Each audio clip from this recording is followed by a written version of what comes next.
ever notice that there's players, whether it be on Twitch or your opponents, that have amazing pocket presence? It feels like they can step up. Guys don't shed. And when you guys go to step up or you guys go to maneuver around the pocket, it feels like insta sheds always occur. Well, don't worry, you're not alone, especially because I'm a player this year that feels like their pocket presence is not quite as good as it has been in previous years. Let's get into it. What is up, guys? Zane from the Madden YouTube channel. In today's video, we're going to show you guys how to improve your pocket presence with a simple drill. And I'm going to show you guys today how to be really quiet in the pocket and influence shed animations in a specific way, or prevent them from happening as fast as you're typically used to. You guys have definitely seen in Madden this year, we always preach stepping up in the pocket, but this year more than any other year that I can recall, when you have drastic pocket movements, the game triggers automatic disengage shed animations for the defensive lineman. And it doesn't matter whether they're in contains, a regular rush angle, an edge player, or an interior defensive lineman, they just tend to shed off of blocks immediately. So you'll definitely notice that, defensive ends, when you really hold up on the stick to step up in the pocket, they will rip off their blocks. You'll see defensive tackles sometimes do synchronized swim or spin moves to get off their blocks instantly. And that is basically a response to EA and our chief complaints in Madden 22. And that is a likely response by EA to our chief complaint from Madden 22 that the game was dominated by mobile quarterbacks. You know how EA is. It's EA Sports. It's in the game. It's always a polar opposite change. You're going to go from an overly mobile quarterback game to a game that's pocket oriented. And really this year, if you move around the pocket, it feels like guys shed instantly. So I'm going to show you guys a drill. I'm going to go ahead and call this the soft hands drill. And the reason that I call this that is that you need to be able to cancel your drop without a drastic movement, because the drastic movements really just cause those disengages. And you guys watch the same players on, Twitch every single year, the ones that seemingly climb the pocket, their quarterback never drops back, feels like they can cancel their drop backs. But when you go to cancel your drop back, it feels like it looks different. Your quarterback shuffles too far to the side and guys instantly shed.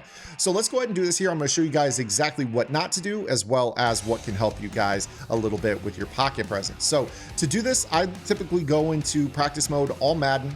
I'll go ahead and just run this as a 4-man rush. And we'll start off by showing you kind of what not to do. Now, obviously disengage angles and sheds, those can occur quickly, they can occur slowly.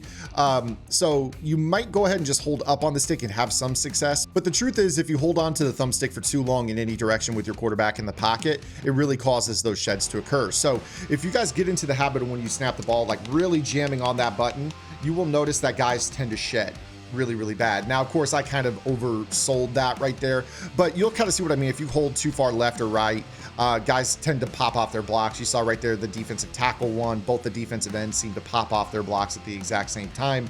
And again, that's with the Tristan Wirfs on the right side. You can just see that it's a coding thing, because Tristan Wirfs has an ability that's supposed to protect the edge. But you see when I did that drastic movement, how both of those guys, basically all three, were, well, the D tackle was already in the process, but the other two instantly shed when you do those drastic movements. It's programmed this way. So you have to have quiet hands in the pocket when you are running this drill. The way that I would kind of give you guys the feedback is I tell you guys to climb the pocket, but really the truth is you want to kind of shimmy left and right. And with this particular tip, you can cancel the drop by just tapping up on the stick. But if you get those drastic movements, that's what causes players to pop off blocks. Again, that could be a defensive end, that could be an interior lineman. And now, of course, the other thing to consider here is I'm not running any protectors on my team. So if you guys do have secure protectors, especially up the middle, post up at center, secure protectors on your guards, this can actually be a pretty beneficial tip. But basically, you don't want to really just jam into this stick, because these drastic movements can sometimes cause disengages. Now right there, that was fine. That could be a dice roll. Sometimes it happens, sometimes it doesn't. But I want to kind of get you guys into a mode of the best practices. So one thing that I will typically do when I snap the ball is I'm just going to kind of baby tap the stick left and right, just like very slight movements, nothing too crazy, because instead of this like crow hopping animation, you see how Tom Brady takes a couple steps back and he gets like, I didn't touch the stick right there, he just instantly disengaged. Sometimes those dropbacks can cause that. But if you guys snap the ball and you kind of just wiggle the stick. What did he just say? stick left and right. You see how like that's really, really quiet, and I'm up near the pocket without any drastic disengages. Again, is if I kind of just wiggle this a little bit. Wait, what? You see how those drastic movements popped off the defensive end on the right and the left? You kind of want to get to a point where you're like just baby love tapping. You see how right there I canceled it? That allows me to be real quiet and step up in the pocket and be, you know, in a good spot. Now, some of you might say, well, there's resistance. Don't you have resistance built up? And the truth is, yes, you can have resistance built up. So what I'm going to do here is I'm going to shuffle around my defensive linemen here. So that way we've got fresh matchups. So I'll throw Brandon Graham. Let's throw Fletcher Cox here. We'll put Hargrave in a different spot. Let's put Hargrave there, Fletcher Cox there. We'll put in Brandon Graham there, and we'll bring Josh Sweat over here. So again, now we're working with fresh resistance, and you kind of go through this drill. You're going to snap the ball, just kind of baby love tap to the right, to the left, and you see how it gives you a much more quiet pocket. These guys aren't coming off the ball and violently shedding one way or the other. Don't necessarily tap up as your first movement. Probably just tap to the right. And you see how like my quarterback is super quiet. I can climb the pocket. Look how that feels so differently. I mean, you can visually see it. You guys are going to probably, with a left-handed quarterback, go straight to the left. But again, I kind of just do this love tap. And you see, like, right there, that gives me at least the response as I see that shed animation occur to be able to step up and re-block that guy. So again, I'll kind of snap the ball and just baby love tap that. You see how my quarterback's real quiet. Step up, step up. And really, at the end of the day, if you take a sack, it's only -1. You're in a much better spot than if you're doing drastic movements and taking 7-8 yard sacks. I think a lot of players fear pressure, so they tend to run away from it, but that's the worst habit possible. That's what we talked about in the first video. So again, kind of these little baby love taps. You see how that looks really good. I probably overstepped up into that. That's the thing too. We're all kind of preconditioned to know that sheds are going to happen right away. So like me right there, I had a bad habit where it's like, okay, I know this guy's going to shed in about 2 seconds. So I start to pre-step up.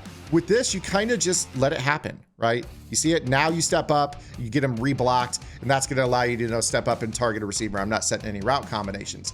But with this, you know, you're gonna be in a spot where, you know, this is good. You see right here, I can step around. Hopefully when these guys shed, you can kind of maneuver and step up and get them reblocked. That is one of the key things in this game. As you play it, you see right there, I was able to react and relocate within the pocket. And that's what a lot of these guys do. Now, also keep in mind that, again, I am not playing with any protectors. At this point in the year, there are so many secure protectors if you guys play Ultimate Team, where your center has it, where you can slap it on your guards. You know, you're going to be in a spot where these guys do hold the line pretty well. So again, you see right here how I was able to step up. Now, if that guard reblocks him, we're in a spot where I can scramble, I can pull the user down, I can hit a route over the middle. These are very, very powerful tools. So you see right there, we see that it looked like he was trying to get that club win. We're kind of in a spot where, oh, he's going to win to the outside shoulder of that guard. So you try to step up into a spot, but just kind of trust it. Watch the animations occur. Now you're starting to see guys come off the edge. These pockets are much quieter, right? I'm canceling my drop back. I'm not, you know, taking anything drastic on this play. And you're going to be in a much, much better position here to throw the ball from that location as well. You're going to get less windups on your quarterback. That's another thing to consider.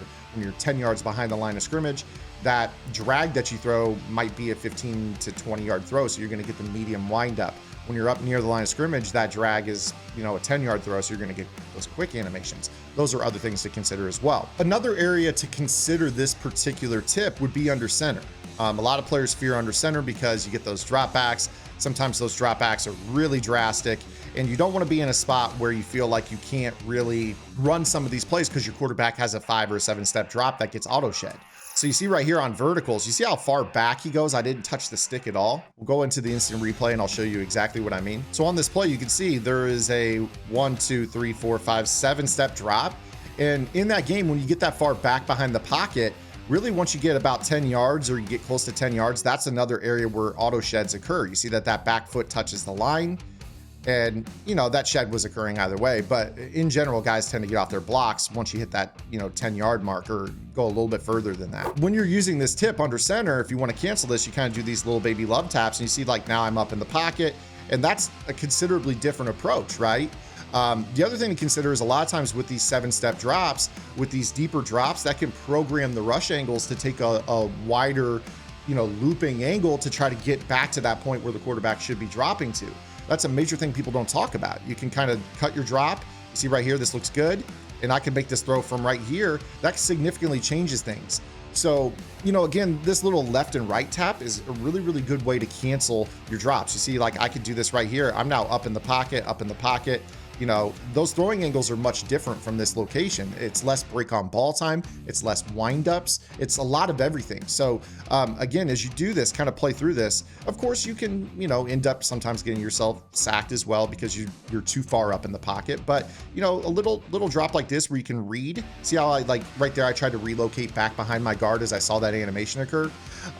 This is a skill set that you need to develop. You know, it's really, really important. You see right here, I was able to relocate. Now, fortunately, for the defense, the right tackle also got beat, so I was unable to get back up in the pocket. But kind of about 2 or 3 steps, you kind of see right there, okay, I just need to step up in the pocket. Hopefully I can get the guard back on him. Again, at the end of the day, 1-2 yard sacks, they aren't the end of the world. Second down in 11 or 12 is not the end of the world. It's really no different than 2nd and 10 for most play callers. So it's basically the same as an incomplete pass, but you got to get it in your head that it's okay to take a sack in this game. And it's also very, very important that you guys learn how to cut your drops. Cutting your drops is so key because, you know, again, that right there is not the end of the world. So go through this drill, try to hold on to the ball as long as possible in the pocket, take your pressures, take the sacks, start to work in some, you know, random blitz assignments. If you guys, you know, go random defense, they'll start to work in blitzes. That's going to really teach you the ability to kind of step up into individual gaps. 4-man rush is a good starting point. You know, 3-man rush is obviously a little bit easier to deal with as well. But once you get into the 5-man rush, that's going to be, you know, being able to relocate to individual gaps is going to be important. Being able to read 3 players in interior one-on-one. That's another reason, again, I highly preach the secure protector for this. That's only going to make your pocket presence better because your guys up front in the middle are going to give you those locations to step to. I hope today's video helped you guys out. It's something a lot of players struggle with. I struggle with it when I find that I'm playing my worst. It's always pocket presence related and also run pass ratio, but more often than not, my pocket presence is substandard. So hope today's video helped you guys out. If you did, make sure you guys give it a thumbs up. We'll see you guys on Monday with our next video upload. Until then, this is Zan. Get in the lab and good luck.